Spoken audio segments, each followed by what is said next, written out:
alaykum aziz obunachilarim.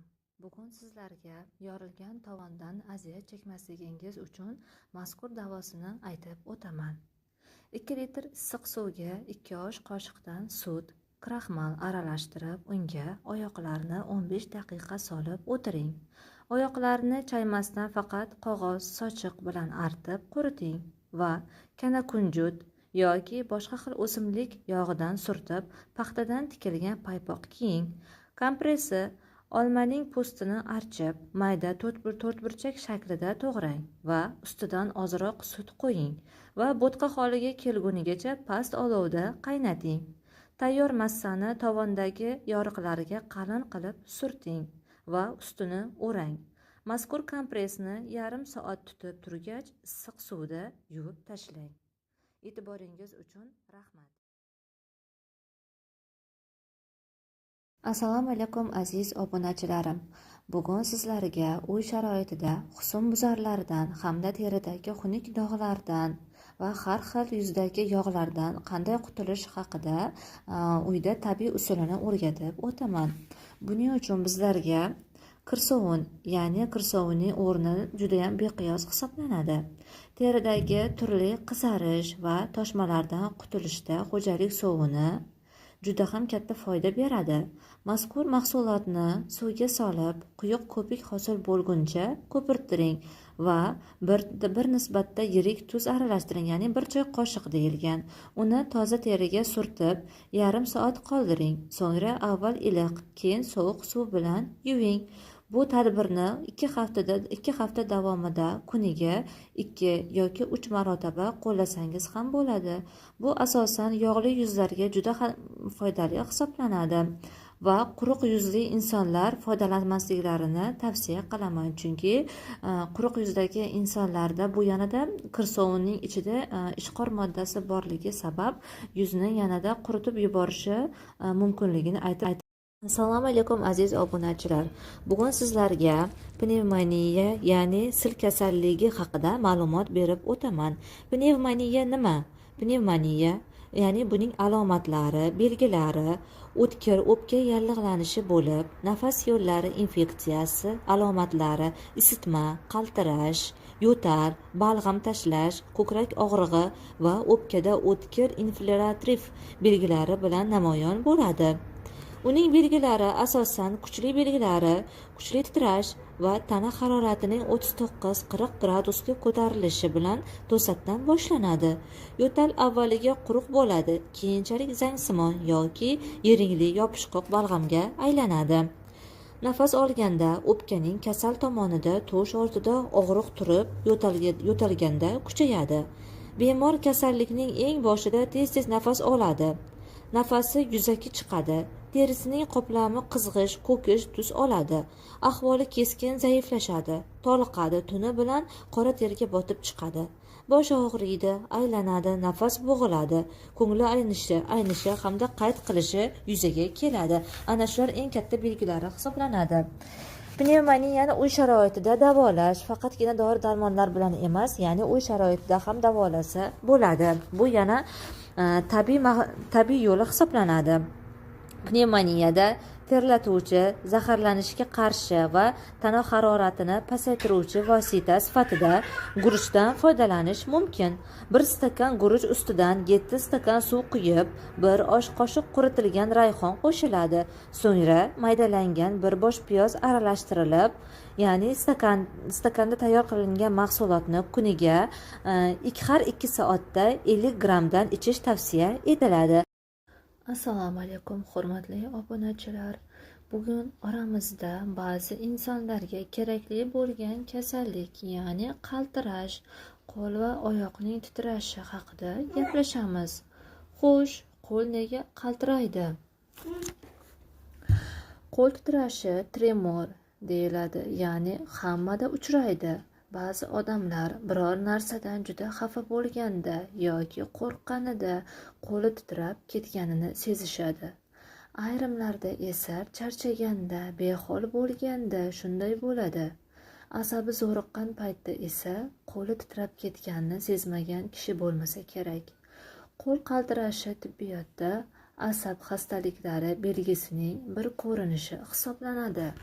Qaltirash nafaqat qo'llarda, balki bosh, yuz, oyoq, ba'zan butun tanaga tarqalishi ham mumkin. Uning antiqa ko'rinishlari ham bor. Misol uchun, ovozning qaltirashi. Bu holat qattiq asabiylashganda yoki jismoniy zo'riqish hamda kuchli hayajon oqibatida ham bo'lishi mumkin. O'z navbatida qo'l qaltirashi ham asabiylashish yoki qo'rquv asorati bo'lgan taqdirda chuqur nafas olib, tinchlanishga harakat qilish, yotib dam olish, ochiq havoda sayr qilishning o'zi yetarli. Shuningdek, qaltirash jismoniy zo'riqish natijasida yuzaga kelsa, qo'l, oyoq mushaklariga katta yuklama tushadi. Natijada uy yumushlarini bajarish paytida, hatto ish tugagandan keyin ham 1-2 kun davomida odamning qo'l-oyoqlari beixtiyor qaltirashi mumkin. Bu holatda qo'llarga dam berish, og'ir yuk ko'tarmaslik zarur. Diqqat! Qo'l qaltirashini asosan nimadan va nima belgilardan kuzatib bilib olsak bo'ladi?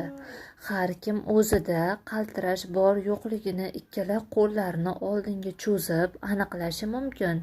Ikkala qo'l cho'zilganda chap yoki o'ng qo'ldan qaysi biri titroqligini kuzatish mumkin. Agar chap qo'l titroqligini ko'rsangiz, ana shunda sizda qaltirash borligi kuzatiladi yoki o'ng qo'lda xuddi shunday holat bo'lishi ham mumkin.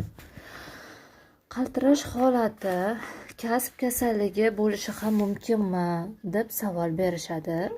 Agar kishi yoshligida jarroh, tikuvchi, soatsoz, zargar kabi kasb egalaridan biri bo'lsa, keksayganida qo'li qaltirab turishi mumkin. Buning sababi qo'l mushaklarining zo'riqishi, tomirlardagi qon aylanishi yoki tomirlardagi har xil qonning buzilishi jarayonida bo'lishi mumkin.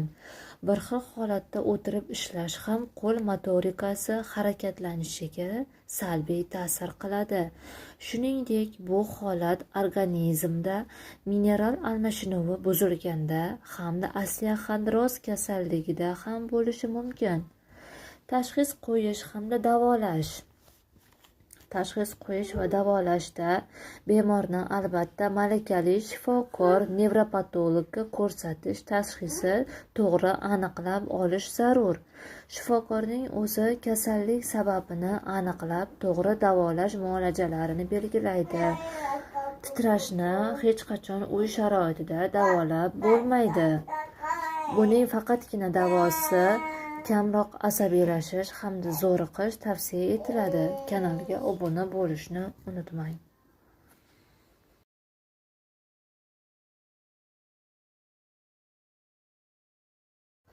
Assalomu alaykum aziz obunachilar. Bugun sizlarga husnbuzarga davo choralarini aytib o'taman. Husnbuzarlar asli nimalardan paydo bo'ladi? Husnbuzarlar teri kasalligi bo'lib, yog' bezlarining tiqilib qolishi va yallig'lanishdan kelib chiqadi. Husnbuzarlar paydo bo'lishining bir necha sabablari va turlari mavjud. Birinchisi jinsiy yetuklik davrida, ikkinchisi ayollarda oy ko'rishdan oldin, uchinchisi homiladorlikdagi gormonal o'zgarishlar, to'rtinchisi ba'zi kosmetikalar ya'ni yog'li kremlar tufayli, beshinchisi ovqatlar orasida yog' va yod moddasining ko'payib ketganligi va oxirgisi har xil dori vositalari tufayli paydo bo'ladi. Davosi: husnbuzarlarni uy sharoitida yo'qotish uchun 1 choy qoshiq limon sharbati va 2 choy qoshiq asaldan tayyorlangan limon asalli losyon bilan oqartirish mumkin. Losyonni bir haftada 2 marotaba qo'llash tavsiya etiladi. Agar video sizlarga ma'qul kelgan bo'lsa, talab istaklaringizni kommentariyada yozib qoldirishingizni so'rayman. Salomat bo'ling. Assalomu alaykum aziz obunachilar. Bugun sizlarga kamqonlikka davo choralarini aytib o'taman. Qon kamayib ketishi gemoglobin miqdorini kamayib ketishi bilan harakatlanadi. Kamqonlikning kelib chiqishiga to'satdan surunkali qon yo'qotish, qizil qon tanachalarining me'yoridan ortiq darajada yo'qotilishi sabab bo'ladi. Kamqonlikning belgilari juda ko'p bo'lib, avvalo kamqonlikka chalingan bemor tez-tez charchaydi, yuragi urishdan bezovtalanadigan, boshi aylanadigan bo'lib qoladi. Uni ayni vaqtda ishtahasi ham pasayadi. Davosi: kamqonlikni davolash uchun vositalar juda ko'p. Bular quyidagilardir. Olxo'ri. Olxo'rini ko'p iste'mol qilish qon tarkibidagi qizil qon tanachalarini ko'payishiga yordam beradi hamda qon bosimini ham pasaytiradi. Unda buyrak xastaliklarini davolashda ham foydalanish mumkin. Lavlagi. Lavlagi qon tanachalarini ko'paytiradi, kamqonlikni tezda davolaydi. Agar lavlagini o'zini yoki sharbatini har kun iste'mol qilinsa, gemoglobin miqdori oshib, kamqonlik butunlay tanani tark etadi. Yana lavlagini ichak kletchatkalarida yaxshi so'riladi, ich qotishini oldini oladi. Keyingisi tut mevasi. Tut mevasi inson organizmidagi turli xastaliklarga davo bo'la oladi. Keyingisi qora mayiz. Qora mayiz o'zining shifobaxshlik xususiyatlari bilan alohida ajralib turadi. 30 dona mayizni kechqurun uxlashdan oldin qaynagan suvga solib, ustini yopib olib qo'yiladi va ertalab och qoringa tanovul qilinadi. Qarabsizki, 5 kunda natijasi juda a'lo tarzda bo'ladi, ya'ni kamqonlikni davolay boshlaydi. Keyingisi o'rik mevasi. O'rik mevasi kamqonlikni davolashda muhim o'rin tutadi. Bu ne'mat yurak qon tomir faoliyatini yaxshilaydi. Keyingisi qizil sabzi. Qizil sabzi ham kamqonlikka davo bo'ladigan ne'matlardan biri hisoblanadi. Agar video sizlarga yoqqan bo'lsa, talab istaklaringizni kommentariyada yozib qoldirishingizni so'rayman. Rahmat, salomat bo'ling. Assalomu alaykum aziz obunachilar. Bugun sizlarga bavosil, ya'ni gemoroyni inson organizmida paydo bo'lishi va uni samarali davo usullarini aytib o'taman. To'g'ri ichak va orqa chiqaruvchi yo'li tomirlarining varikoz kengayishi bavosil, ya'ni gemoroy kasalligining xarakterli belgisidir. Surunkali qabziyat, uzoq vaqt o'tirib ishlash, tomirlarning o'sma yoki homilalik bachadon bilan bosilishi natijasida to'g'ri ichak va kichik chanoq tomirlarida qon dimlanishi ushbu kasallikni keltirib chiqaradi. Gemoroy bilan ko'pincha o'rta va keksa yoshdagi kishilar, ko'proq erkaklar kasallanadi va ba'zan yoshlar ham kasallikka uchrashi mumkin. Ayollarda bu kasallik homiladorlikda, ko'zi yorishi yoki og'ir kechgan damlarda, shuningdek o'tkir ta'sir etuvchi oziq-ovqatlar, garimdori, qora murch, sirkalarni ko'proq iste'mol qiluvchilarda ham bu kasallik ko'proq uchraydi. Gemoroy ko'pincha asta-sekin rivojlanadi. Uning dastlabki belgilari quyidagilardir. Orqa chiqaruv yo'li achishsa, bemor hojatga borganda qiynalsa, axlatda qon ko'rinsa yoki gemoroidal tugunlar paydo bo'lsa, darhol vrachga murojaat qilish zarur. Gemoroy kasalini xalq tabobatida quyidagicha davolash tavsiya etiladi. Abu Ali ibn Sino aloe o'simligini siqib, sabur shirasini olgan va uni aloe bilan aralashtirgan va hosil bo'lgan malhamdan gemoroyni davolashda muvaffaqiyatli foydalangan. Aloe barigining shirasiga kastor moyi aralashtirib, undan har kuni to'g'ri ichakka 3-4 mahal surish ham tavsiya etiladi. Mazkur moyni surishdan avval orqa chiqaruv a'zolari yaxshilab yuviladi. Shundan so'ng surtilgan malham ijobiy natija beradi. Agar video sizlarga foyda bergan bo'lsa, xursandman. Salomat bo'ling.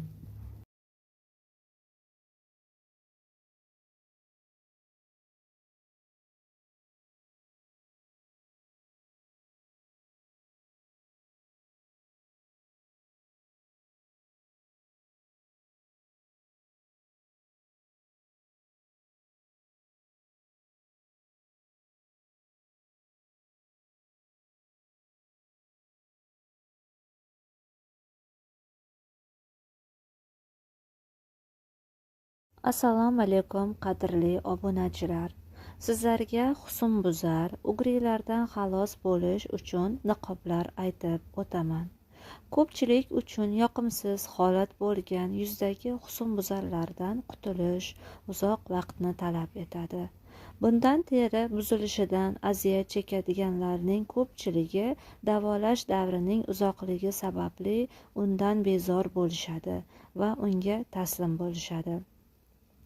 Ularni ketkazish usullari uyda osongina foydalanishingiz kerak bo'lgan quyidagi usullarga e'tibor bering.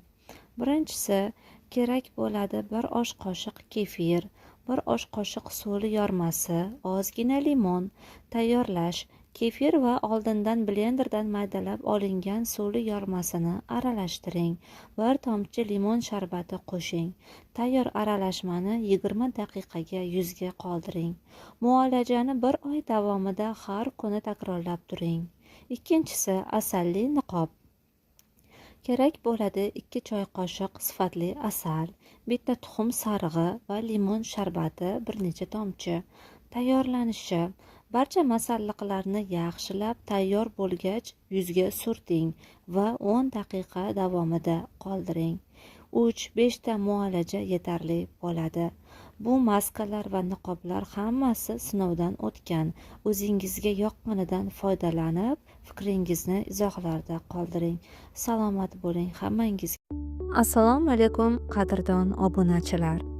Hozir barchada global mavzuga aylangan bosh og'rig'i, asab kasalligi va uni kelib chiqishi alomatlari, shu bilan birgalikda davo choralarini ham aytib o'taman. Miya va nervlar inson tanasining eng sezgir qismlaridir. Neurologiya mutaxassislarining aytishicha, ko'plab ichki miya kasalliklari odamlarning psixologik holatiga ham ta'sir qiladi. Asab tiklari tasodifiy sodir bo'lishi mumkin yoki stress, tashvish, charchoq, hayajon va hatto miya va asab kasalliklari kabi omillar bilan bog'liq bo'lishi mumkin. Zamonaviy hayot tarzi ko'pincha stress, asabiylik, nevroz va depressiyaga olib kelishi mumkin. Bu holatlar insonning ruhiy va jismoniy holatiga salbiy ta'sir ko'rsatadi. Quyida uy sharoitida tabiiy davolash usullari keltirilgan bo'lib, ular insonni umumiy holatini yaxshilashga yordam beradi. Birinchisi, asabiylik va stressni yengillashtirish usullari: dam olish va nafas mashqlari. Nafas olish asablarni tinchlantiradi, stress darajasini kamaytiradi. Nafas olish paytida qorin bo'shlig'i chuqur tortilib, asta sekin chiqariladi.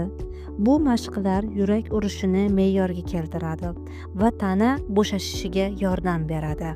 Ikkinchisi, meditatsiya va yoga. Meditatsiya va yoga asabiylikni kamaytiradi, tana va ongni uyg'unlashtiradi. Kundalik ravishda 10-15 daqiqa yoga qilish stress gormonni kortizolni kamaytirib, miya faoliyatini yaxshilaydi. Uchinchisi, ko'k choy yoki romashka choyi. Tabiiy o'simlik choylari asablarni tinchlantiradi. Ko'k choyning tarkibida L-tianin moddasi stressni kamaytiradi. Romashka choyi esa asabni bo'shashtiruvchi tabiiy vosita hisoblanadi.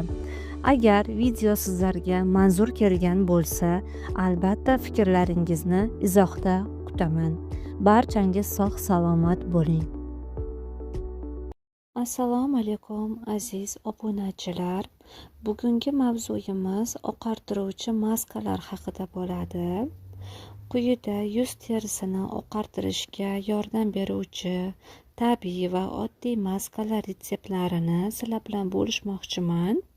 Bu maskalar uy sharoitida tayyorlanadi va muntazam qo'llansa terini rangini tiniqlashtiradi, dog'larni kamaytirishi va yuzni yorqinlashtirishi mumkin. Birinchi maskamiz limon va asalli maska bo'ladi. Tarkibi 1 choy qoshiq limon sharbatiga 1 choy qoshiq tabiiy asal solinadi. Tayyorlanishi va qo'llanilishi: aralashmani tayyorlab, yuzga yubqa qilib surasiz. 15 daqiqa ushlab turib, so'ng iliq suv bilan yuvib tashlaysiz. Haftasiga 2 yoki 3 marta qilish tavsiya qilinadi. Eslatib o'taman, agar teringiz sezuvchan bo'lsa, limonni kamroq qo'shing yoki yogurt o'rniga yogurtdan foydalansangiz ham bo'ladi. Ikkinchi maskamiz yogurt va guruch unidan tayyorlanadigan maska bo'ladi. Tarkibi 1 osh qoshiq yogurtga, agar hammani uyida yogurt topilmasa, smetanadan foydalansa ham bo'ladi. 1 osh qoshiq guruch uni qo'shiladi. Tayyorlanishi va qo'llanilishi: aralashmani aralashtirib, yuzga surtasiz. 15-20 daqiqa qoldirib, so'ng iliq suvda yuvasiz. Bu maskamiz terini tiniqlashtiradi, oqargandek ko'rsatadi. Keyingi maskamiz kartoshkali maska deyiladi. Tarkibi 1 dona kichkinaroq kartoshka, yangi va xom bo'lishi kerak kartoshkamiz, va biroz asal. Tayyorlanishi va qo'llanilishi: kartoshkani qirg'ichdan o'tkazib va sharbatini siqib olasiz. Asal bilan aralashtirib yuzga surtasiz. 15 daqiqadan so'ng yuvib tashlaysiz. Bu maskamiz ham yuzni oqartirishga juda katta o'rni bor va yuzingizni juda chiroyli qilib tiniqlashtirib oqartirib beradi. Agar xohlasangiz, teri turiga qarab maxsus niqob tavsiyalarini beraman. Muammolaringizni yozib qoldiring izohda albatta. Keyingi videomiz albatta shu haqida bo'ladi. Sog' salomat bo'ling. Rahmat hammangizga. Assalomu alaykum aziz yurtdoshlar. Bugungi videomizda sizlarga o'pka silini uyda oldini olish choralari va tabiiy davo usullari haqida foydali ma'lumotlar beramiz. O'pka sili bu xavfli yuqumli kasallik bo'lib, ayniqsa immuniteti past bo'lgan insonlar uchun katta xavf tug'diradi. Ammo uni oldini olish va davolashning samarali yo'llari mavjud. Birinchisi, o'pka silini oldini olish choralari: toza havo va xonani shamollatish. Har kuni uy xonalarini kamida 15-20 daqiqa ochib, havoni yangilab turing. Bu bakteriyalarni kamaytiradi. Keyingisi, to'g'ri ovqatlanish va vitaminlar. Immunitetni mustahkamlash uchun oqsilga boy vitaminli oziq-ovqatlar, masalan, go'sht, baliq, tuxum, meva va sabzavotlar iste'mol qilish zarur. Keyingisi, jismoniy faollik. Har kuni kamida 30 daqiqa piyoda yurish yoki yengil mashqlar qilish organizmni kuchaytiradi. Keyingisi, bemor bilan aloqada ehtiyot bo'lish. Agar atrofda sil kasalligiga chalingan kishi bo'lsa, niqob taqish, qo'lni yuvish va bemor bilan alohida idishlardan foydalanish zarur. Keyingisi esa profilaktik tekshiruvlar. Har yili rentgen orqali tekshiruvdan o'tish va kasallikni erta bosqichida aniqlash mumkin. Ikkinchisi, uy sharoitida tabiiy davo usullari asosiy davo emas, qo'shimcha vosita sifatida. Eslatib o'tamiz, bu usullar faqat vrach tavsiya qilgan davo bilan birga yordamchi sifatida qo'llaniladi. Asal va sut. Har kuni ertalab iliq sutga 1 qoshiq tabiiy asal qo'shib ichish immunitetni oshiradi va yo'talni kamaytiradi. Keyingisi, qora turp sharbati. Qora turpni o'yib, ichiga asal soling. 5-6 soat turib, ajralgan sharbatni iching. Bu bronxlar faoliyatini yaxshilaydi. Keyingisi, limon va sarimsoq aralashmasi. 1 limon sharbatiga 2 dona ezilgan sarimsoqni qo'shib, kuniga 1 qoshiqdan iste'mol qiling. Bu tabiiy antiseptikdir. Keyingisi, dam olish va stressdan xoli yashash. Ruhiy holatni nazorat qilish ham davolanishda muhim rol o'ynaydi. Doimiy uyqu, sokinlik va ijobiy fikrlash foydali hisoblanadi. Agar siz yoki yaqinlaringizda uzoq davom etayotgan yo'tal, ozib ketish, kechasi terlash kabi belgilar bo'lsa, darhol vrachga murojaat qiling. O'zbilarmonlik bilan davolanish kasallikni og'irlashtirishi mumkin. Do'stlar, siz bu ma'lumotlardan foydalandingizmi? Unda videoni yoqtirib, kanalimizga obuna bo'lishni unutmang. Kommentariyada siz o'ylayotgan boshqa tabiiy davo usullarini yozib qoldiring. Eng foydalisini keyingi videolarimizda ko'rib chiqamiz. Salomat bo'ling, doimo sog' bo'ling. Barchangizga rahmat. Assalomu alaykum aziz yurtdoshlar. Bugungi mavzuyimiz dolzarb mavzuga aylangan tili kech chiqayotgan bolachalar uchun chiqardik bu videomizni.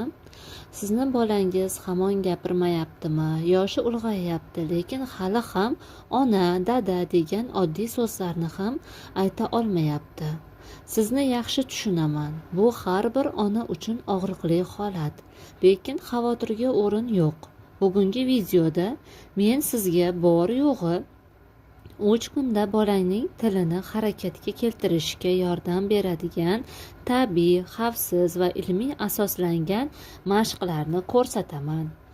Bu usullarni har kuni atigi 20 daqiqa qilgan holda siz farzandingizda qanday o'zgarishlar bo'layotganini ko'rib hayron qolasiz. Videoni oxirigacha ko'ring, sababi bu mashqlarni to'g'ri bajarish tartibi muhim. Bolamiz bilan birga birinchi so'zlarni eshitishimizga 3 kun qoldi. Boshladikmi? Unda 2-2,5 yosh va 5 yosh oralig'ida tili chiqmayotgan bolalarda so'zlash refleksini faollashtiramiz. Birinchi kun eshitish va taqlid refleksini faollashtirish. Mashqning nomi ovoz qayerda deb nomlanadi. Qo'ng'iroq, so'rg'ich, qo'l qarsak chalish kabi tovushlar chiqarasiz. Bola bilan yuzma-yuz o'tirib, bu nima yoki qayerda tovush deb so'raysiz. Har safar javobga ijobiy munosabat bildirasiz, jahl qilmaysiz. So'zlar bu, nima, yo'q, ha, o'yin tarzida mana shu so'zlarni ko'proq qaytarasiz. Bu bolaning esida juda ham tez qoladigan so'zlar. Ikkinchi kun og'iz va til harakatlarini rag'batlantirish deyiladi. Mashqimiz nomi tili qani deb nomlanadi. Tilni chiqarish, u yonga bu yonga tilni aylantirib o'ynatish, labni cho'chaytirish kabi bo'ladi. Harakatlar o'yin bilan birga amalga oshiriladi. Asal yoki shirinlikni labiga yoki tanglagiga surting, bola tilini ishlatishga majbur bo'ladi. So'zlar ba, ma, pa, da, bu hamda tovushga o'xshash so'zlar gapirishni hamda imlo gaplarni aytishni boshlaydi. 3-kunimiz oddiy so'zlar va javobga rag'bat. Mashqimiz nomi bu nima, rasmlar bilan ishlash deyiladi. 3 yoki 5 dona oddiy rasmni olib, ya'ni olma, it, ona va ota rasmiga o'xshaydigan mana shunday yoki mashina kabi rasmlarni olib, har rasmga 2-3 marta bu nima deb so'raysiz va o'zingiz ham qo'shilib farzandingiz bilan birga takrorlaysiz. Qo'shimcha maslahatlar: gapirishni majburlamang, o'yin. Assalomu alaykum azizlarim. Oldingi videolarimizda husnbuzarlarni uy sharoitida yo'qotish davo choralarini aytib o'tgan edim. Bu galgi videoyimizda husnbuzardan 3 kunda qutulish sirlari, uy sharoitida oddiy ammo kuchli bo'lgan usullarni aytib o'taman.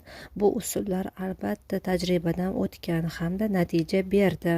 Mana shularni sizlar bilan bo'lishib o'tmoqchiman. Yuzingizdan chiqqan husnbuzar sizni bezovta qilyaptimi? Har gal oynaga qaraganingizda o'zingizni noqulay his qilasizmi? Ushbu videoda men sizga husnbuzardan atigi 3 kunda tabiiy, xavfsiz usullar bilan qanday xalos bo'lishni ko'rsataman. Bu usullarni men sinab ko'rganman. Natijasi hayratlanarli darajada bo'ldi. Videoni oxirigacha ko'ring. Bonus retsept ham bor, faqat u albatta videoni oxirida aytib o'tiladi. Xo'sh, Husnbuzarlar aslida nega chiqadi? Ozgina tushuncha berib o'tib ketmoqchiman.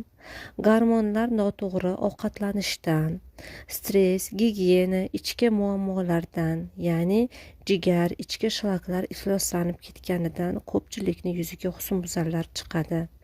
Ko'pchilik nima qiladi va nima uchun natija bo'lmaydi? Faqat yuzga suriladigan krem yetarli bo'lmaydi. Shu sababli hozir uy sharoitida sizlarga oddiy maskalar aytib o'taman. Mana shu maskalar 3 kunda juda yaxshi effekt beradi. Zarchiva hamda asal va aloe vera geli qo'shiladigan maska aytaman. 1 choy qoshiq zarchiva, 1 choy qoshiq asal va hammasi 1 choy qoshiqdan aloe vera geli qo'shiladi. Barchasini aralashtirib yuzga surtasiz. 15 daqiqadan so'ng yuvib tashlaysiz. Kuniga 1 marta qilinadi. Ikkinchisi, ichki shlaklarni tozalash uchun oddiygina ichimlik aytib o'taman. Limonli iliq suv deyiladi. Ertalab och qoringa 1 stakan iliq suvga yarimta limon suvini siqib tashlaysiz va aralashtirib kuniga 1 marta yoki 2 marta qilib ichasiz. Agar kimdirlarning uyida limon topilmasa, olma sirkasidan qo'shsangiz bo'ladi. Xo'sh, keyingisi maskamiz uyda tayyor bo'ladigan shu losyon aytaman. 1 qoshiq guruch uni, 1 qoshiq asal, ikkalasini aralashtirib yuzni kuniga 2 marta yuvish tavsiya qilinadi. Maskani surasiz hamda albatta ketidan tezlik bilan yuvib tashlaysiz. Keyingimiz bonus maslahat degan edim videoni oxirida. Mana shu maslahatni aytib o'taman. Yostiq jildini har 2 kunda almashtirasiz. Qo'llaringiz bilan yuzingizga ko'p tekkizmaysiz, chunki qo'ldagi har xil iflosliklar, har xil mikroblar yuz terisi orqali kirib, boyagi o'g'riklar chiqishiga yana ham ko'proq sababchi bo'lib qolishi mumkin. Hamda kuniga 1 litrgacha ko'proq suv ichish tavsiya qilinadi. Mana shu aytganlarimni qilsangiz 3 kunda husnbuzarlardan albatta xalos bo'lasiz va ta'siri juda ham siz o'ylagandan ham yaxshi bo'ladi.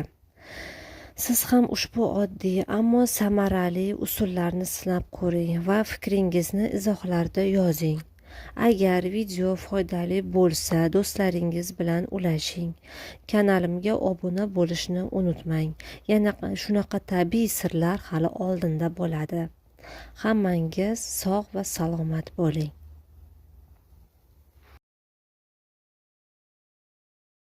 Assalomu alaykum azizlarim. Bugungi kunda dolzarb mavzuga aylangan qo'ltiq, kaf terlashiga qarshi uy sharoitida va hammani uyida bor bo'lgan mahsulotdan terlashga qarshi davolovchi niqob aytib o'taman. Bu niqobdan foydalanishni boshlashingіздanoq noxush hidlardan, suvli terdan xalos bo'lishni boshlaysiz. Unda bu videoni oxirigacha ko'ring. Sizda uyda oson tayyorlanuvchi, xavfsiz va tabiiy vositani ko'rsataman. Bir necha kunda natijasi bilinadi. Bu mahsulotlarimiz 1 osh qoshiq yogurt yoki bo'lmasa 1 osh qoshiq qatiq yoki unisi yoki bunisi, yarim choy qoshiq limon suvi, 1 chimdim jo'xori uni yoki oddiy un ham bo'laveradi. Tayyorlanishi: hammasini aralashtiring, niqob holatiga keltiring. Qo'llanilishi esa qo'ltiq yoki terlaydigan joyga yubqa qilib surting. 10-15 daqiqa kuting. Iliq suv bilan yuvib tashlang. Haftasiga 3 yoki 4 marta ishlatish tavsiya beradi. Afzallik tomonlari: limon bakteriyani o'ldiradi, qatiq terini tinchlantiradi, jo'xori uni terini quritadi va namlikni o'ziga yutadi. Bu niqob ter bezlari faoliyatini tartibga solib beradi, bakteriyalarni yo'q qiladi va ter hidini kamaytiradi va keyinchalikka ham bu davolash usulini to'xtatmasangiz yana ham yaxshi bo'lib ketaveradi. Terlashlar yo'qoladi. Sizlarga shu o'rinda ozroq qo'shimcha maslahatlar berib o'tmoqchiman. Sintetik kiyim emas, paxtali kiyim kiying. Ichimlik suvini ko'paytiring. Achchiq, qovurilgan ovqatdan vaqtincha cheklaning. Kuniga 2 marta iliq suvda yuvining. Shu oddiy usullar bilan ham terlash muammosidan xalos bo'lishingiz mumkin. Retseptni sinab ko'ring va natijasini izohlarda yozib qoldiring. Foydali bo'lsa layk bosing va do'stlaringizga ulashing. Yana tabiiy maslahatlar uchun kanalga obuna bo'lishni unutmang. Barchangizga sog'lik, salomatlik va tinchlik tilayman. Ko'z ostingiz doimo qora va charchagan ko'rinadimi? Har qanday kremlar ishlatib ko'rdingiz, yordam bermayaptimi? Unda bu video aynan siz uchun. Bugun sizga uyda tayyor bo'ladigan kuchli ko'z ostini oqartiruvchi niqob va 3 ta sirni aytib o'taman. Mana shu usullar bilan juda ko'p patsientlar allaqachon zo'r natijaga erishgan. Avval muammo sabablarini tushunaylik. Doimo stress, yetarli uyquning yo'qligi, telefon, kompyuterga uzoq tikilish, temir tanqisligi, ya'ni anemiya, kam suv ichish. Shuni bilishingiz kerak. Faqat krem yoki niqob yetarli emas. Ichki holatingiz ham muhim o'rin tutadi. Endi esa kuchli niqobga o'tamiz. Bu niqob teri osti qon aylanishini yaxshilaydi, melanin balansini tiklaydi va terini oqartiradi. Tarkibi: yarimta xom kartoshka qirg'ichdan chiqarilgani va yarimta bodring qirg'ichdan chiqarilgan holatda va 1 choy qoshiq zaytun yog'i. Zaytun yog'i topilmasa sari yog' bo'ladi. Bularni aralashtiring. Paxta bo'lagiga solib ko'z ostingizga qo'ying. 15 daqiqadan so'ng olib tashlang va iliq suvda yuving. Haftasiga 3 yoki 4 marta qo'llanilsa 7 kunda natija beradi. Endi esa hayot tarzi uchun 3 ta maslahatni berib o'tmoqchiman. Uyquga 23:00 gacha yoting. Bu vaqtdan keyin organizm tiklanmaydi. Har kuni 1,5-2 litr suv iching. Suvsizlik terini xiralashtiradi. Temirga boy ovqatlar, lavlagi, mayiz, qora guruch, ismaloq, yashirin anemiya eng ko'p tarqalgan sabab. Qon ko'paytiradigan uyingizda nima mahsulot bo'lsa, barchasini iste'mol qiling. Barchasi temir moddasi mavjud. Sizga bugun oddiy ammo juda samarali niqobni va hayotingizni o'zgartiradigan 3 ta maslahatni berdim. Sinab ko'ring va natijangizni izohlarda yozib qoldiring. Siz qaysi muammolarga yechim izlayapsiz? Izohlarda yozing. Keyingi videoni shunga bag'ishlayman. Videoni yaqinlaringiz bilan ulashing va sog'lom go'zallik sirlari uchun Yoshlik eliksiri kanaliga obuna bo'lishni unutmang. Barchangizga sog'lik, salomatlik va tinchlik, xotirjamlik tilayman. Salomat bo'ling.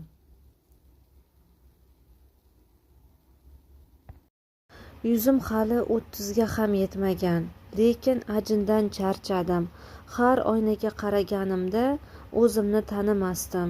Shunaqa bir oddiy niqobni topdimki, hozir o'zimga keldim va mana shu niqobni boshqa insonlarga ham ulashmoqchiman deb gap boshladilar bir obunachim. Bilasizmi, bugun odamlarda 25 yoshdan boshlab ajinga to'lib ketayapti.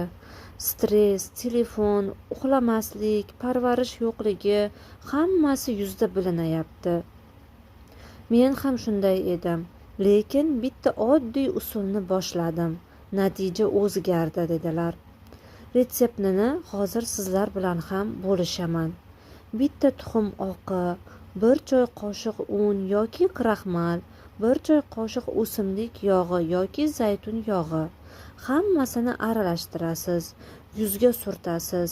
15-20 daqiqa ushlab, iliq suv bilan yuvib tashlaysiz. Ajinlar shunaqangi chiroyli tortiladiki, o'zingizni oynada ko'rib tanimaysiz. Yuz tiniqlashadi, charchoqlar yo'qoladi. Men hozir oynaga qaraganimda o'zimni yana chiroyli his qilayapman dedilar. Bu oddiy niqob meni qaytadan uyg'otdi. Agar siz ham insonligingizni eslamoqchi bo'lsangiz va yoshligingizni eslamoqchi bo'lsangiz, albatta sinab ko'ringlar deb aytdilar. Bu retseptni do'stlaringizga ulashing.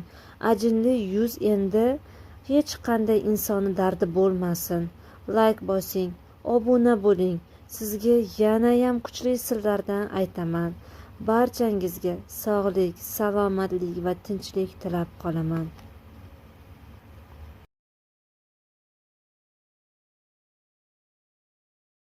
Uy sharoitida qora nuqtalardan tezda xalos bo'lishni bilarmidingiz? Sizlarga hozir hech kim aytmagan sirni aytib o'taman. Yuzingizda qora nuqtalar chiqib, sizni asabingiz va chiroyingizni buzayaptimi? Men o'zim bir marta sinagan maskani sizga ko'rsataman va natijasini o'zingiz ko'rasiz. Va mana shu maskani doimo takror va takror qiladigan bo'lasiz. Qora nuqtalar asosan burun, iyak va peshona sohasida ko'p bo'ladi. Bu yog' va chang tiqilib qolganidan bo'ladi. Bular nafaqat ko'rinishingizga salbiy ta'sir qiladi, balki poralarni ham kengayishiga olib keladi. Uy sharoitida oddiy retsept o'rgataman. 1 choy qoshiq jelatin har qanday do'konlarda topsa bo'ladi. 2 choy qoshiq sut. Tayyorlanishi: bularni aralashtirib mikrovolnovkada 10-15 soniya isitib olasiz. Iliq holatga burun, iyak va peshonaga surtasiz va qurishini kuting. 15-20 daqiqada quriydi va asta-sekin shilib tashlang. Natijasi: qora nuqtalar bilan birga yog' va chang ham chiqadi. Terini nafas olishini yengillashtirasiz. Men bu usulni haftasiga 2 marta qilaman. Birinchi martani o'zida seziladi, lekin barqaror natija uchun kamida 2-3 hafta davom etishingiz kerak. Kimyoviy mahsulotlarga o'rganmaganlar uchun ayni muddao. Qora nuqtalardan siz ham bezor bo'lsangiz, albatta sinab ko'ring. Men natijasini ko'rib hayron qoldim. Siz ham xursand bo'lasiz. Videoni yoqtirgan bo'lsangiz, obuna bo'ling va do'stlaringizga ulashing. Barchangizga sog'lik va salomatlik tilayman. Kulolmas edim. Tishlarim sarg'aygandi.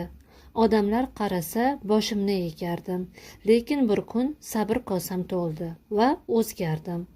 Tishim sarg'ayganini bilardim, lekin odamlarga ko'rsatmaslikka harakat qilardim. Ayniqsa suratga tushayotganda og'zimni yopardim. Ko'pchilikka tanish bu holat, to'g'rimi? Men hech qayerga bormadim, uyda boshladim. Ko'p retseptlar sinadim, lekin mana bu men uchun juda yaxshi retsept bo'ldi.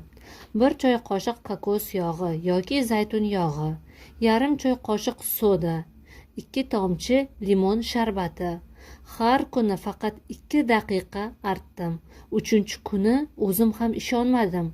Tishlarim yaltiray boshladi. Bu faqat tish emas, bu o'zingizga bo'lgan ishonch. Endi men kula olaman. Odamlar bilan to'g'ri gaplashaman. Yuzimni yashirmayman. Siz ham urinib ko'ring, chunki siz bunga loyiqsiz. Agar video sizlarga yoqqan bo'lsa, like tugmasini bosishni unutmang. Fikrlaringizni izohlarda yozib qoldiring. Barchangizga sog'lik va salomatlik tilayman.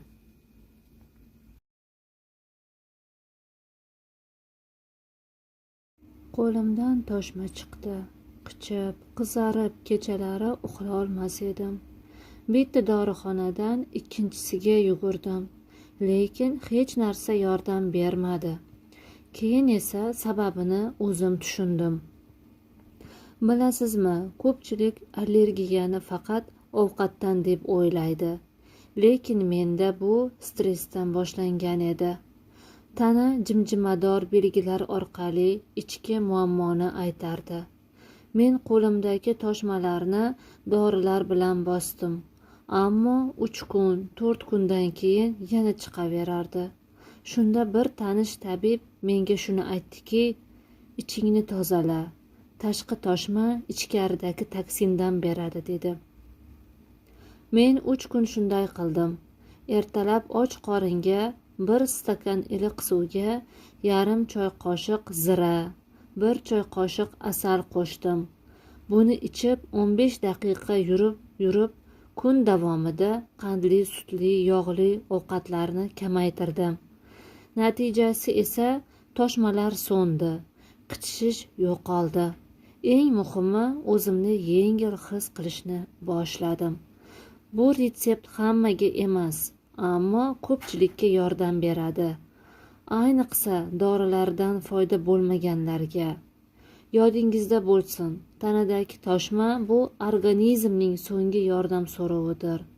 Iltimos, mana shularni qilishda davom etsangiz, hammasi yaxshi bo'ladi.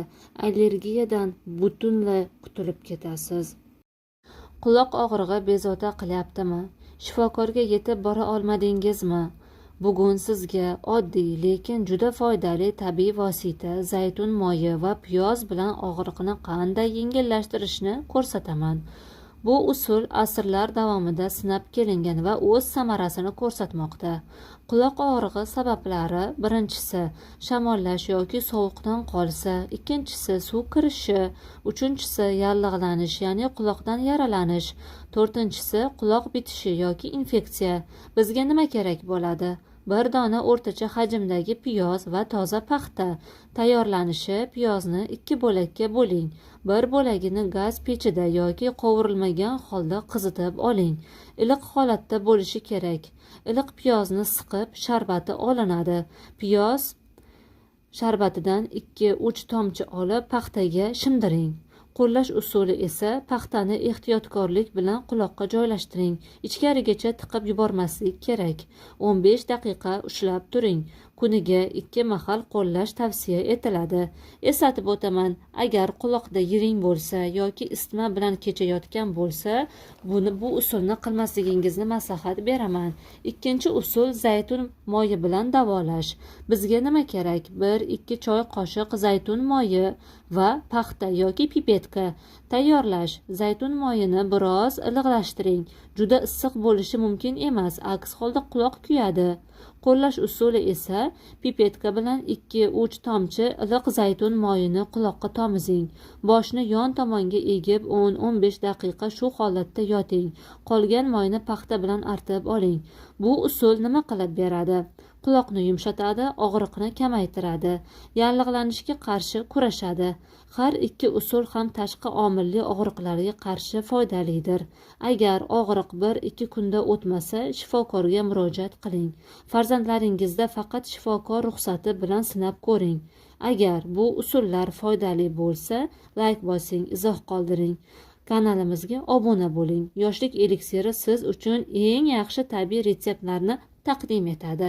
Barchangizga sog'lik va salomatlik tilab qolaman. Siz ham kam suv ichasizmi? Tana nima azob chekayotganini bilasizmi? Keling, bugun shu haqida gaplashamiz. Siz bugun qancha suv ichdingiz? 1 stakan yoki 2 stakan? Aksariyat odamlar tanasiga kerakli suvni bermaydi, lekin bu holat sog'lig'imizga jiddiy zarar yetkazadi. Bugun sizga kam suv ichishning 5 ta xavfli oqibatini aytib o'taman. Tana qanday signal beradi va qanday qilib o'zingizni majburlamasdan ko'proq suv ichishga o'rgatish mumkin, buni tushuntirib beraman. Kam suv ichishning 5 ta salbiy oqibati. Birinchisi, bosh og'rig'i va holsizlik. Miya suvga juda sezuvchan bo'ladi. Kam suv bosh og'rig'iga sabab bo'ladi. Ikkinchisi, ich qotishi. Suv ichilmasa, ichaklar harakati sekinlashadi, ovqat hazmi qiyinlashadi. Uchinchisi, teri qurishi va erta qarish.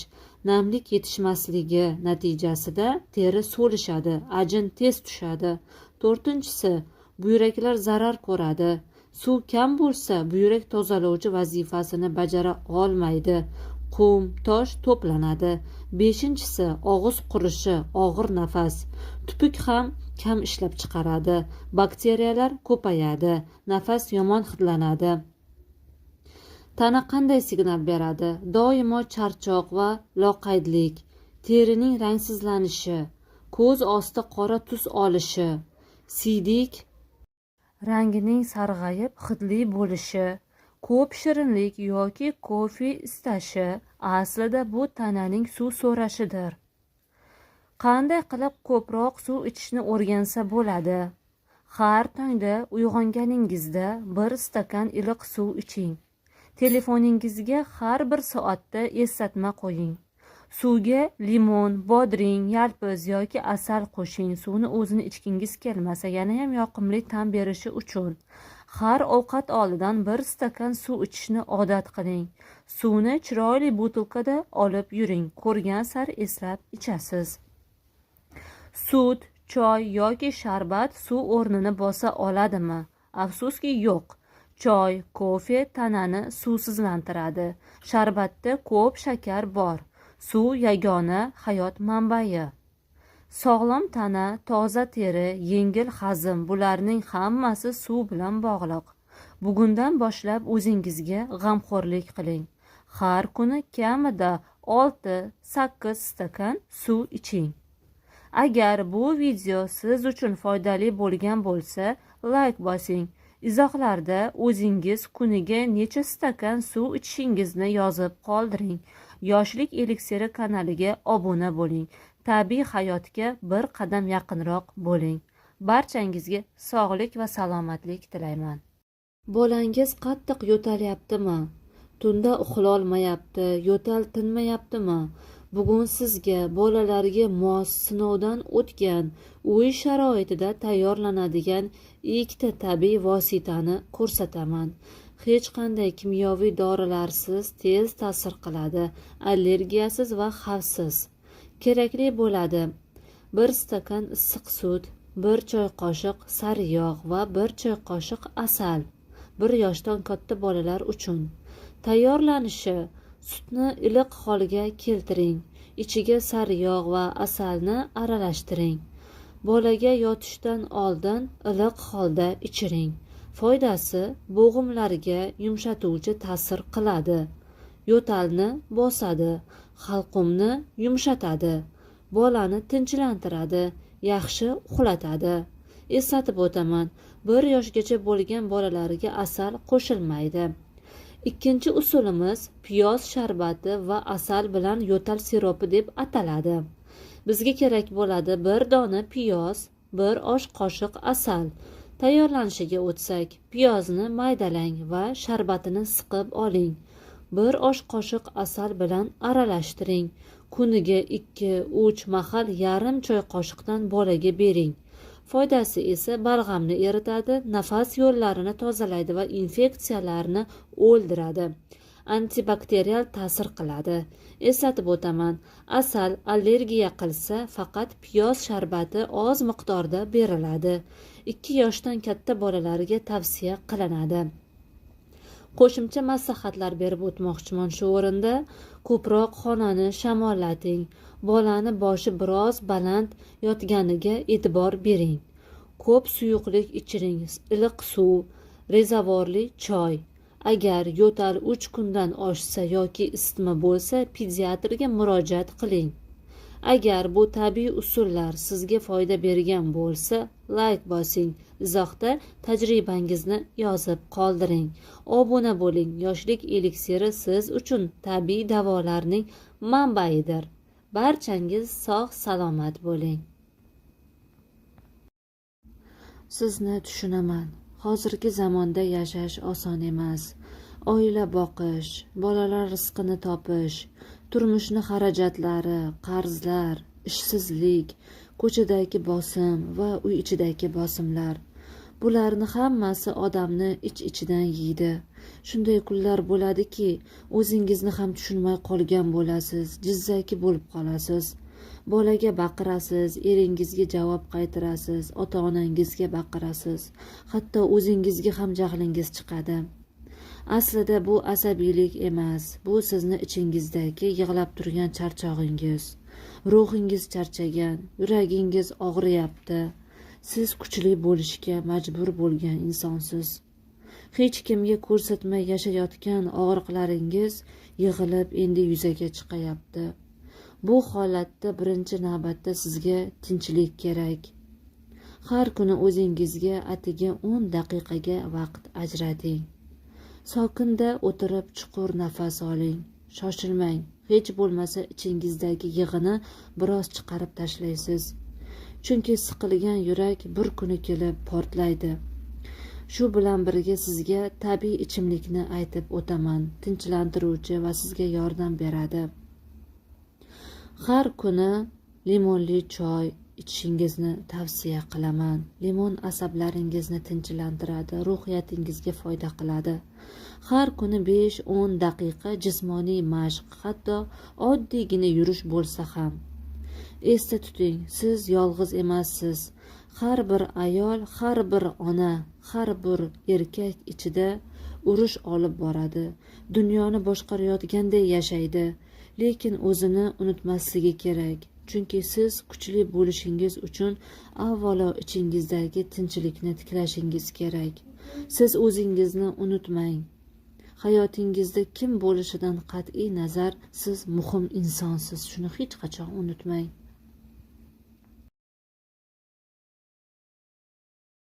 Ko'ylagingiz yopilmay qoldimi?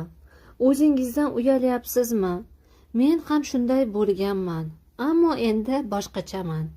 Har kuni oynaga qarayman, lekin o'zimni yoqtirmayman. Qornim katta, bel yo'q. Bu oddiy ichimlik meni shunchalik o'zgartirdi. Endi sizga ham aytaman. Men sportga bora olmadim. Shunchaki har tong och qoringa mana shu aralashmani ichdim. Limon, koritsa, asal. 7 kun ichida o'zimni yengil his qilishni boshladim. Yana bir narsa, o'tirganimda qorinni ichga tortib yurishimni o'rgandim. Boshida qiyin bo'ldi, lekin natijasi zo'r. Harakat qilmasang hech kim o'zgarmaydi deyishdi. Qisqasi, ozishni xohlasangiz bahona topmang. Boshlang. Men ham shunchalik oddiy inson edim.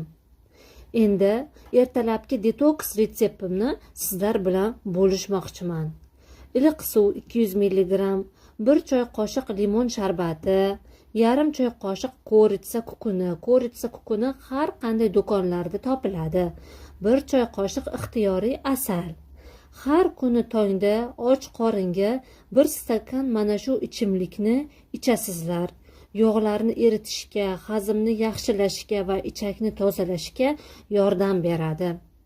Ish vaqtida o'tirganda qorningizni ichga tortib yurishni odatga kiriting. Bu ichki mushaklarni mashq qildiradi. Endi esa sizlarga yana bitta muhim maslahatni berib o'tmoqchiman. Juda ko'pchilik kam yeb ozaman deb o'ylaydi. Bu xato. Asosiy yog' yig'ilishi kechqurun og'ir ovqat va gazli ichimlik ichishdan kelib chiqadi. Soat 19:00 dan keyin faqat yengil ovqatlar, masalan tvorog, sabzavotli sho'rvalar iching. Kun davomida suv ichishni unutmang. Bu usulni men o'zim sinab ko'rdim. 10 kunda qornim 3 santimetrga kamaydi. Siz ham harakat qilib ko'ring. Har kuni oz bo'lsa ham natija bor. Videoni do'stlaringizga yuboring. Kanalimga obuna bo'ling. Navbatdagi videoda semizlikka qarshi yana kuchli usullarni aytib o'taman. Barchangizga sog'lik va salomatlik tilab qolaman.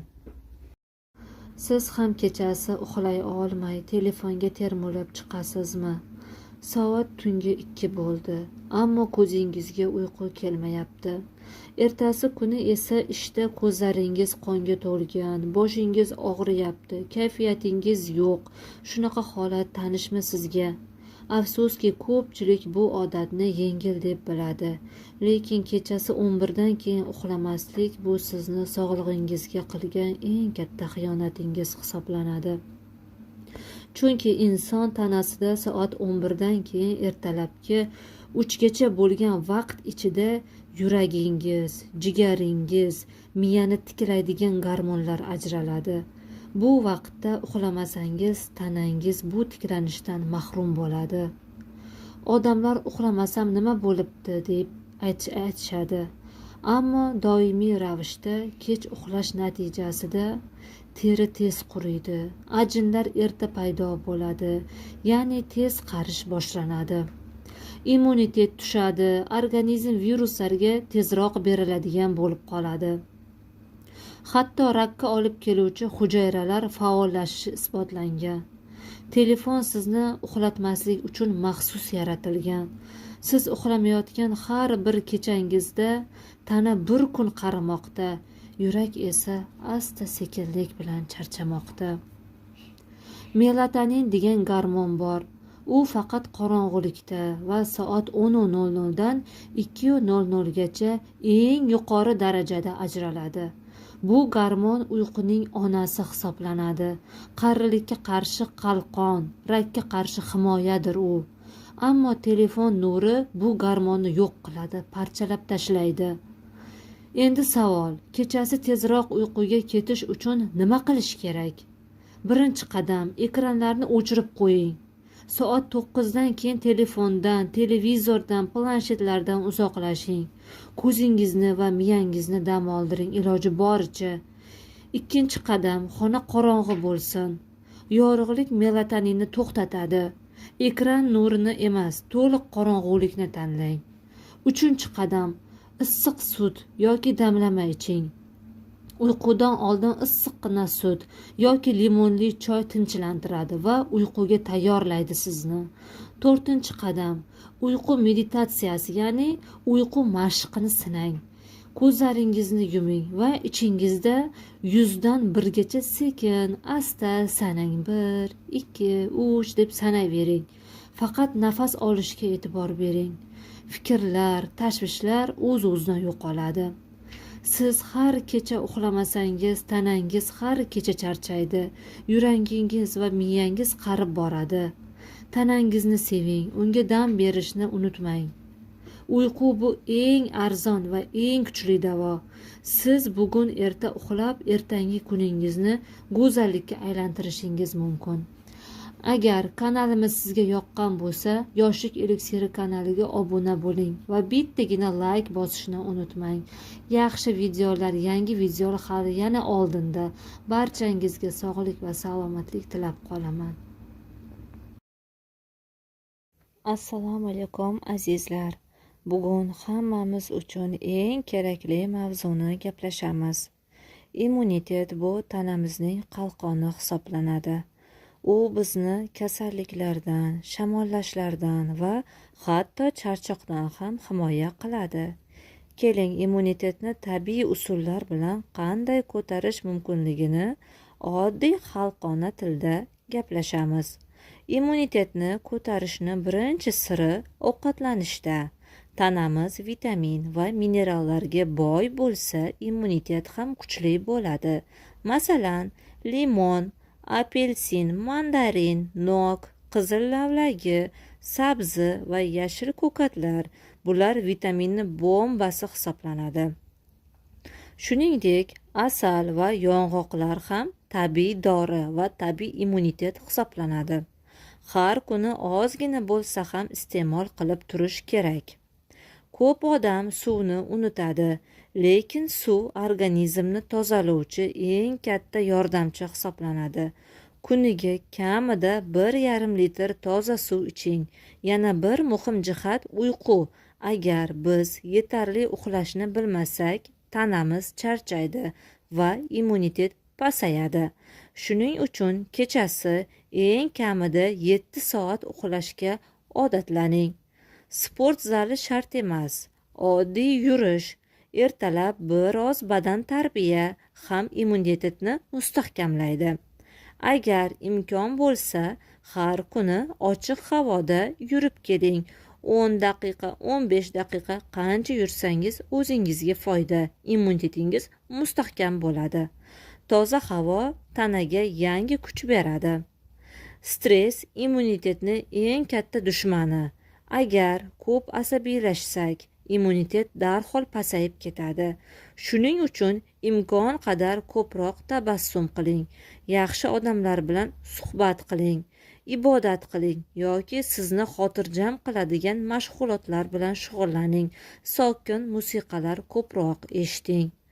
Azizlar, immunitetni ko'tarish uchun dorilarga yugurishga shoshilmang. Oddiy xalqona usullar, ovqatlanish, toza suv, yaxshi uyqu, harakat va xotirjamlik sizni eng katta yordamchingizdir. O'zingizni asrang, oilangizni asrang. Video sizga foydali bo'ldi deb o'ylayman. Agar yoqqan bo'lsa, like bosing va kanalimga obuna bo'ling. Keyingi videolarda yana ko'rishguncha sog' bo'ling. Assalomu alaykum aziz obunachilar. Bugun sizlarga soch to'kilishi sabablari va shifo choralari haqida ma'lumot beraman. Sochlar bir necha oy davomida almashinib turadi.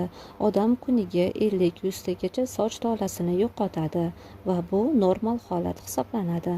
Ammo bu ba'zida turli kasalliklarning alomati bo'lishi mumkin. Quyida soch to'kilishining asosiy sabablarini ko'rib chiqamiz. Birinchisi irsiyat. Agar ota-onalarning birida bunday muammo bo'lsa, u farzandiga ham o'tishi mumkin. Jarayon ba'zan 25-30 yoshda boshning ma'lum bir qismida yoki butun yuzida soch siyraklashishi bilan boshlanadi. Shifokorlar genetik testlar va bosh terisi biopsiyalarini o'tkazadi. Agar soch follikullalari maydalashib ketsa, muammo genlarda. Davolash. Bunday holda soch to'kilishini oldini olishning hech qanday usuli yo'q, lekin jarayonni sekinlashtiradigan vositalarni topish mumkin. Ikkinchisi volchanka teri sili. Bu immunitet tizimini sog'lom to'qimalarga hujum qiladigan autoimmun kasallik hisoblanadi. Soch to'kilishiga qo'shimcha ravishda u doimiy charchoq, bosh va mushaklar og'rig'i, yorug'likka ta'sirchanlik bilan birga keladi. Volchanka qon testi va bir qator simptomlar yordamida aniqlanadi. Davolash shifokor tomonidan belgilanadi. Agar bosh terisi qichisa, dori-darmonlar ro'yxatiga dorivor kremlar qo'shiladi. Uchinchisi anemiya. Temir moddasiga boy mahsulotlarni yoqtirmaydiganlar anemiyaga moyil bo'ladi. Natijada qondagi kislorodni tana bo'ylab toshishi uchun yetarli darajada qizil qon tanachalari mavjud bo'lmaydi. Sochlar to'kiladi, konsentratsiya yo'qoladi, charchoq paydo bo'ladi. Davolash ferritin va gematokrit testlaridan so'ng shifokor tarkibida temir bo'lgan dorilarni, shuningdek, go'sht, baliq va loviyaga boy parhez buyurishi mumkin. To'rtinchisi polikistoz. Bunday hollarda sochlar ko'pincha kerak bo'lmagan joyda, masalan, yuzda o'sishni boshlaydi. Shuning uchun ham boshda soch kam bo'lishi mumkin. Davolash shifokor testosteron darajasini pasaytirish va noxush alomatlarni davolash uchun gormonal tabletkalar buyuradi. Beshinchisi bosh terisi bilan bog'liq muammolar, dermatit, psoriaz, zamburug' infeksiyalarni soch o'sishiga to'sqinlik qiladigan bosh terisi yallig'lanishining eng keng tarqalgan sabablari hisoblanadi. Qazg'oqli dermatitni oddiy ko'z bilan ham ko'rish mumkin. Bundan tashqari sochlar tezroq ifloslanadi. Zamburug' infeksiyalar esa qizil dog'larni hosil qiladi. Davolash qazg'oqli dermatitda maxsus shampun, psoriazda dori-darmon va turli xil terapiyalar, zamburug'li infeksiyalarda zamburug'ga qarshi vositalar yordam beradi. Bularning barchasi shifokor tomonidan belgilanadi. Oltinchisi alopesiya. Immun tizimini soch follikullalariga hujum qiladigan autoimmun kasallik. Buning sabablaridan biri og'ir stress bo'lishi mumkin. Ko'pincha nima sababdan yuzaga kelishi ma'lum bo'lmaydi. Alopesiyaning 3 turi mavjud. Lokal, boshda sochsiz yumaloq joylar paydo bo'lishi. Ikkinchisi total, boshning to'liq kalligi. Uchinchisi universal, butun tanadagi sochlarning to'kilishi. Davolash shifokor soch to'kilishi uchun steroidlar va dori darmonlarni buyuradi. Bundan tashqari stress darajasini kamaytirish tavsiya etiladi. Faol parvarish, shampun, fen va soch turmaklash vositalaridan tez-tez foydalanish sochlarga zarar yetkazadi. Ular zaif va mo'rt bo'lib to'kila boshlaydi. Davolash: fenni o'rtacha quvvat va haroratda ishlating. Bunday hollarda soch to'kilishlari vositalarini ishlatmang. Soch rangini tubdan bo'yamang. Hurmatli va aziz obunachilarim, meni shu berib kelayotgan ma'lumotlarim sizlarga ijobiy ta'sir qilayotgan bo'lsa, men o'zimni baxtli his etaman. Meni qo'llab-quvvatlasangiz sizlardan minnatdor bo'laman. Hammangizga Allohdan sog'lik, salomatlik tilayman. Azizlarim, sog'lig'ingizga doimo e'tiborda bo'ling. Barchangizga rahmat. Bir paytlar oshqozoningiz qattiq og'rib, qo'lingizni qorningizga qo'yib, endi nima qilaman deb o'ylaganmisiz? Bu dardni deyarli har bir inson boshdan kechiradi, lekin ko'pchilik uni oddiy og'riq deb o'ylab e'tibor bermaydi. Aslida esa oshqozon og'rig'i tanamiz bizga yuborayotgan ogohlantirish signal bo'ladi. Keling, bugun shu mavzuni oddiy ammo juda muhim sirlar bilan ochib beraman. Oshqozon og'rig'iga ko'plab sabablar bor. Eng keng tarqalgan sababi noto'g'ri ovqatlanish, fast-foodlar, yog'li va achchiq taomlar oshqozon devorini bezovta qiladi. Ikkinchi sabab stress. Asabiylashgan paytimizda oshqozonda kislota ko'payadi va bu og'riqqa olib keladi. Uchinchisi vaqtida ovqatlanmaslik. Oshqozonimiz o'z vaqtida ovqatni kutadi. Biz kechiktirsak, kislota ichkarini yemira boshlaydi. E'tibor bering. Agar og'riq tez-tez takrorlansa, qon aralash qusish bo'lsa, qora rangli najas chiqsa, bu oddiy og'riq emas. Bu oshqozon yarasi yoki boshqa jiddiy kasallikdan darak bo'lishi mumkin. Shunday paytda vaqtni boy bermang, darhol shifokorga murojaat qiling. Ammo yengil og'riqlarni uy sharoitida yengillashtirish mumkin. Masalan, iliq suv iching. Bu kislota ta'sirini kamaytiradi, oshqozon qizishi va kuyishini oldini oladi.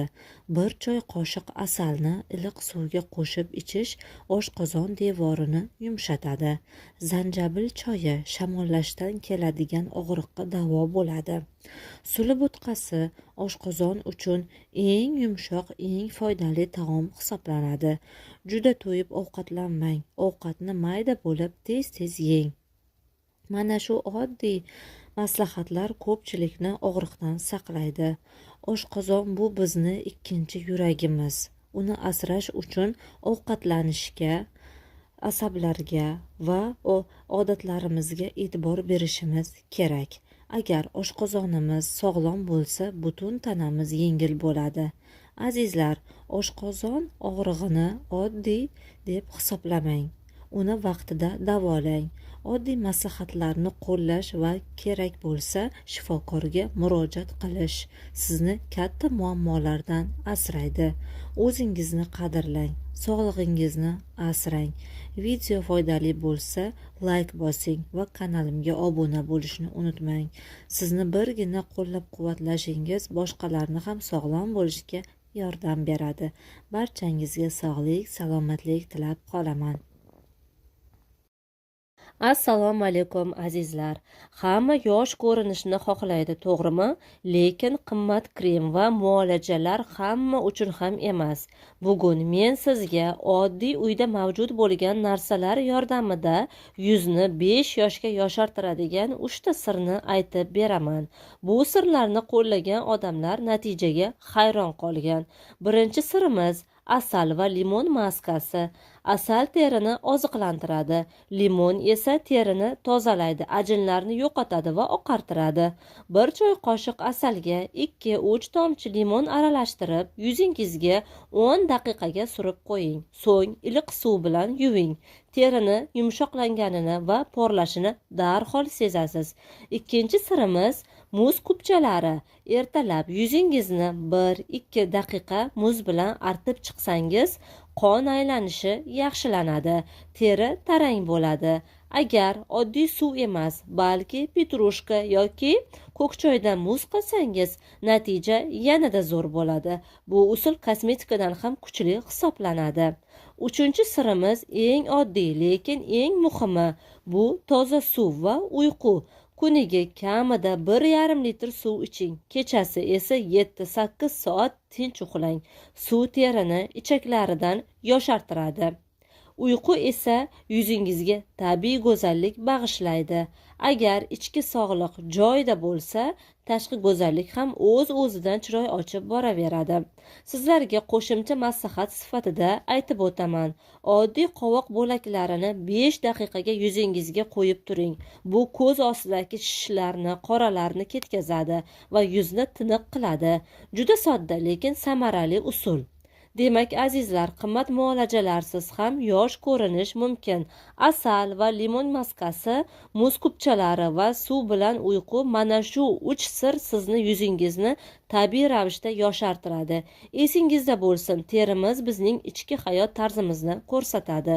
Video sizga yoqqan bo'lsa, foydali bo'lsa, albatta layk bosing va kanalimizga obuna bo'ling. Keyingi videolarda sizga yanada qiziqarli va foydali sirlarni ochib beraman. Go'zal bo'ling, yosh bo'ling. Qonim juda kam edi. Shifokorlar dorilar yozdi, lekin foyda bo'lmadi.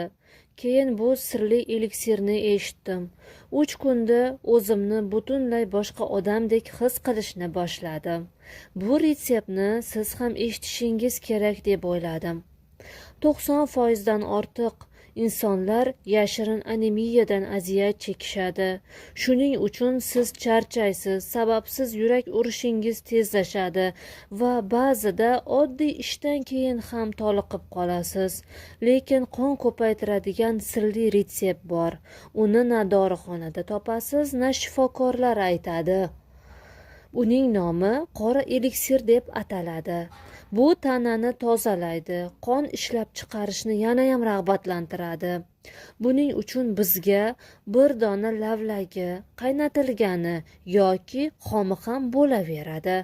Bir dona sabzi, bir dona qizil rangli olma hamda yarimta limon suvi va 2 qoshiq tabiiy asal kerak bo'ladi.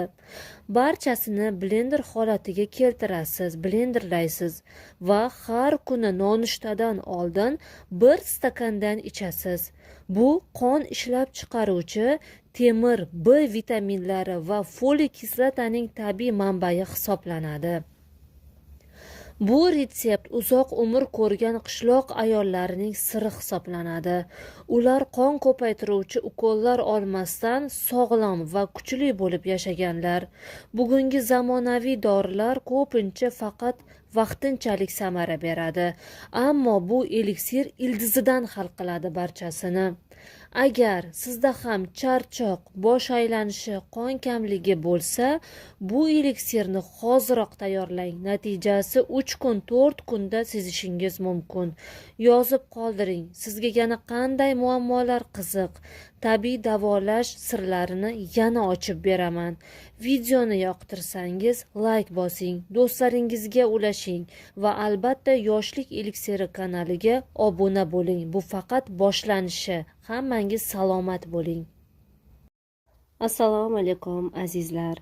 Siz hech o'ylab ko'rganmisiz, nima uchun qo'l, bo'yin va yuzdagi ajinlar birinchi bo'lib ko'zga tashlanadi?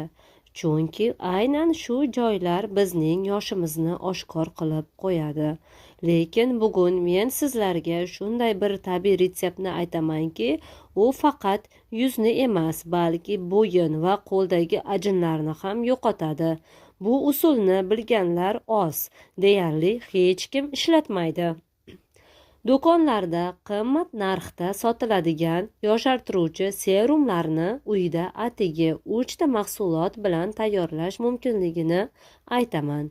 Bu retsept yuzingiz, bo'yningiz va qo'llaringizdagi ajinlarni tekislab, terini 10 yoshga yoshartirib qo'yadi. Videoni oxirigacha ko'ring. Oxirida sizga terini 2 barobar tezroq yoshartirish siri ham bo'ladi. Bizga kerakli mahsulotlar: 1 osh qoshiq aloe vera geli, tabiiy yoki dorixonalarda sotiladigani ham bo'ladi. Endi tabiiy hammani uyida ham bo'lavermaydi. Aloe verani gellari kosmetika sotadigan magazinlarda ham, aptekalarda ham bo'ladi. Bir choy qoshiq vitamin E yog'i kapsulasi bo'lsa 2 yoki 3 dona kerak bo'ladi. Iloji boricha vitamin E yog'ini aptekadan suyug'ini olganingiz yaxshi. Va bir choy qoshiq bodom yoki uzum yog'i kerak bo'ladi. Tayyorlanishiga o'tsak, aloe verani kichik idishga soling. Vitamin E kapsulalarini teshib, ichidagi yog'ni aloe veraga qo'shing. Ustiga bodom yoki uzum yog'ini tomizing va yaxshilab aralashtiring. Qo'llash usulini aytaman. Kechqurun yuzingizni yuvib, toza qiling. Serumdan ozgina olib, yuz, bo'yin va qo'llarga yumshoq massaj bilan surting. Uni yuvib tashlash shart emas. Terini o'zi uni butunlay shimib oladi. Natijasiga kelsak, aloe vera terini tinchlantiradi, namlantiradi va yengillaydi. Vitamin E kuchli antioksidant ajinlarni ichidan yo'q qiladi. Bodom yog'i terini oziqlantiradi, silliq va elastik qiladi. Do'stlar, agar shu serumni surishdan oldin yuzingizga 2 daqiqa iliq sochiq bosib tursangiz, teri poralari ochiladi va serum 2 barobar tezroq ta'sir qiladi. Shu usul bilan natija juda tez seziladi. Mana oddiy 3 ta mahsulot tayyorlangan qimmat krem va serumlarni ham ortda qoldiradigan yoshartiruvchi vosita. Uni muntazam qo'llagan odam terisida 7-10 kunda o'zgarish sezadi. Do'stlar, siz ham sinab ko'ring va natijani izohlarda yozib qoldiring. Bu retseptni yaqinlaringizga ulashing. Sizlarga sog'lik va salomatlik tilab qolaman. Barchangizga rahmat. Tish og'rig'i kechasi yoki to'satdan boshlangan paytni ko'pchiligimiz bilamiz. Dorixona yopiq, shifokorga bora olmaysiz. Qanday qilib og'riqni to'xtatish mumkin? Bugun men sizga uy sharoitida tish og'rig'ini yengillashtiradigan samarali va oddiy usullarni aytib beraman. Birinchi va eng oddiy usul iliq tuzli suv. 1 stakan iliq suvga yarim choy qoshiq tuz solib og'zingizni chayqang. Bu og'riqni biroz kamaytiradi, mikroblarni o'ldiradi. Juda sodda lekin samarali. Ikkinchi usul sovuq kompress, muz yoki sovuq suv solingan paketni og'riq bo'lgan tarafdagi yoniqqa qo'ying. Bu shish va og'riqni vaqtincha kamaytiradi. Uyda bor narsalar ham yordam beradi. Sarimsoqni ezib og'ir bo'lgan tishga qo'ysangiz og'riqni biroz qoldiradi. Keyingisi gvozdika, ya'ni qalampir munchoq yog'i, eng mashhur vosita. Bir tomchi yog'ni paxtaga tomizib tishga qo'yish kifoya. Agar yog'i bo'lmasa, oddiy gvozdika, ya'ni qalampir munchoqni donasini chaynash ham yordam beradi. Piyoz ham tabiiy antibiotik hisoblanadi. Mayda qilib qo'yib tishga bosilsa, og'riqni kamaytiradi. Tish og'rig'i paytida quyidagilardan saqlaning. Juda issiq yoki juda sovuq ichimliklar, shirinliklar, og'riq bo'lgan taraf bilan chaynash. Bu narsalar og'riqni kuchaytiradi. Shuning uchun vaqtincha o'zingizni ehtiyot qiling. Azizlar, bu usullar tish og'rig'ini vaqtincha to'xtatadi, ammo dardni butunlay yo'qotmaydi. Asl yechim stomatologga borish, chunki og'riqni bosish mumkin, ammo sababini faqat shifokor davolaydi. Agar video sizga foydali bo'lsa, like bosing va kanalimizga obuna bo'ling. Keyingi videoda yana oddiy, ammo samarali maslahatlarni ulashaman. Mehnatimizni qadrlashingizni so'rab qolaman. Barchangiz sog' va salomat bo'ling. Hech oyoqlaringizda qichishish, terini yorilishi, yoqimsiz hid sezganmisiz? Bu oddiy charchoq emas, bu oyoq zamburug'i bo'lishi mumkin. Ko'pchilik e'tibor bermaydi, ammo vaqtida davolanmasa, u butun tanaga yoyilishi mumkin. Bugun siz bilan oyoq zamburug'ini sabablari va undan qutulish sirlarini gaplashamiz. Zamburug' nam joylarni yaxshi ko'radi. Hammom, sauna, sport zal, hatto oyoqlarimiz uzoq vaqt ho'l qolsa ham bu kasallik tez tarqaladi. Oyoq kiyimni almashtirmaslik, sintetik paypoqlar ham asosiy sabablaridan biridir. Zamburug'ning birinchi belgilari: oyoq panjalarida qichishish, terining yorilishi, tirnoqlarning sarg'ayishi va qalinlashishidir. Eng asosiysi yoqimsiz hid. Bu alomatlarni ko'rsangiz, demak, organizm sizni ogohlantiryapti. Zamburug'ni davolash uchun dorixonalarda maxsus kremlar va spreylar bor.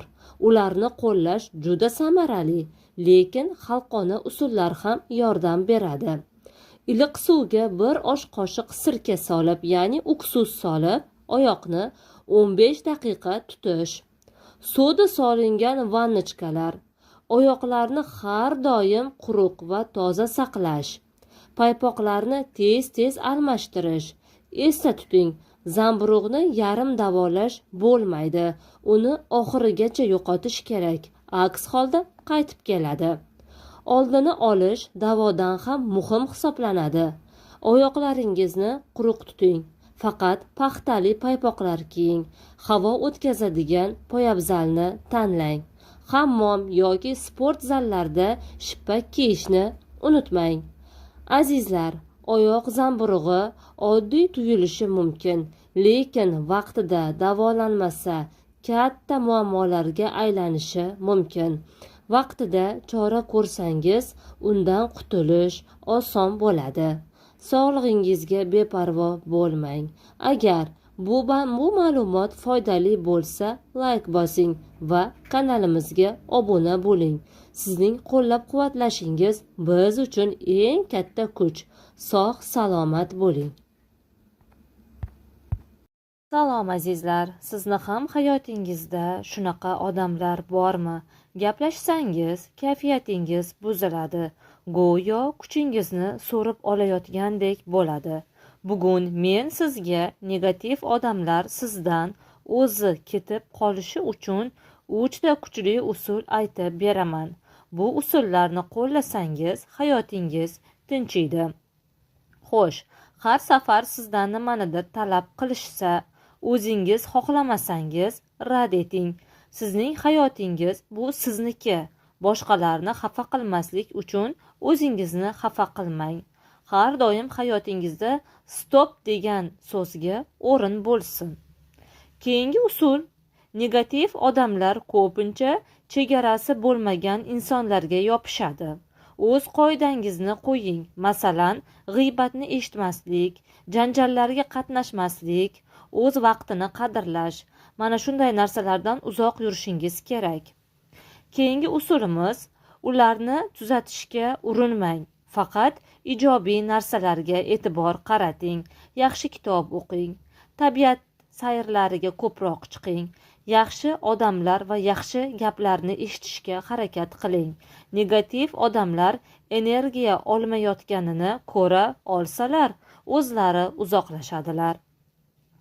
Bu 3 usulni hayotingizda qo'llang va bir hafta ichida atrofingiz yengillashganini his qilasiz. Sizning hayotingiz faqat ijobiy odamlar bilan to'lsin. Siz ham shunaqa negativ odamga duch kelganmisiz? Izohlarda yozing. Kim qanday usul bilan bunday odamlardan qutulgan?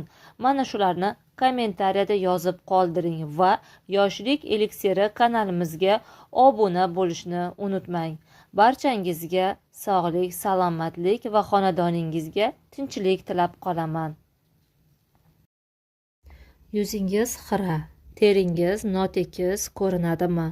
Siz uchun juda noodatiy, lekin super samarali niqob retseptini o'ylab topdim. Bu niqob yuzingizdagi har xil ajinlar, qora nuqtalar hamda har xil aknelardan, ugrilardan ham tozalaydi va yuzni xiraligini yo'qotadi. Bu usulni ko'pchilik bilmaydi. Xo'sh, retseptga o'tsak, bir osh qoshiq guruch uni yoki bo'lmasa maydalangan guruch ham bo'ladi. 1 choy qoshiq yashil choy, ya'ni ko'k choy, uni maydalash kerak bo'ladi. Yoki maydalanganini olsangiz ham bo'laveradi. 1 choy qoshiq tuxum oqi, bir necha tomchi zaytun yoki bodom yog'i bo'ladi. Barchasini aralashtirib yumshoq massa tayyorlaymiz. Yuzga yupqa qilib surtamiz va 10 daqiqa qoldiramiz. Yuvayotganda biroz yuzni massaj qilib yuvamiz. Shu payt o'lik hujayralar to'liq to'kilib ketadi. Bu niqob yuzdagi qora nuqtalarni tozalaydi, rangini ochartiradi va terini yoshartiradi. Ko'k choy yallig'lanishga qarshi, guruch uni esa tabiiy skrab vazifasini bajaradi. Haftasiga 1-2 marta shuni qilsangiz, yuzingiz parvarish qilingan spa salonidan chiqqandek bo'ladi. Siz ham sinab ko'ring va natijani izohlarda yozing. Barchangizga sog'lik, salomatlik tilab qolaman. Yoshlik eliksiri kanalimga bir dona obuna tugmachasini bosib qo'yishingizni iltimos qilib so'rab qolaman.